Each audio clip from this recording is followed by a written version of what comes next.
মসজিদে যতক্ষণ বৈশা থাকে এক ফেরেশতা ডাইনে বৈশা চোখের পানি জড়াইতে থাকে, আল্লাহুম্মা গফিরলা, আল্লাহ আরে মাফ করে দেন না। আল্লাহ বলে তোরা তো আইলো গেল কি, আপনার ঘরেই তো বয়ে রয়েছে, আমাকে জিজ্ঞাসা করেন কেন, তোর দিলে এত ব্যথা কেন? আপনার ঘরেই তো বয়ে রয়েছে, বন্দা তো আপনারই, সৃষ্টির সেরা তো আপনিই বানাইছেন। ও যদিও না কান্দে তো আমি ওর পক্ষ হয়ে একটু কান্দতেছি, অসুবিধা কি? আরেকজন বলে আল্লাহুম্মা আরহাম আলাইহি, আল্লাহর উপরে দয়া করেন না। আপনার ঘরে বসে রইল, তারপরে যদি দয়া না করেন তো বাজারে গেলে করবেন, ওটা তো দয়ার জায়গাই না। কি করে না করে না দোয়া?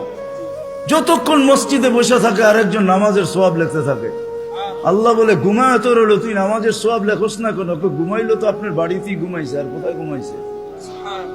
সওয়াব লিখবো না তো লিখবো না কেন?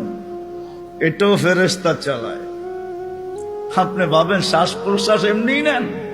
কন্ট্রোল রুম আছে, কন্ট্রোল রুম। হ্যাঁ, হাবায়েক ফি আখবারিল মালায়েক কিতাবে আছে, জালালউদ্দিন সুয়ুতী রহমাতুল্লাহ আলাইহি লেখা।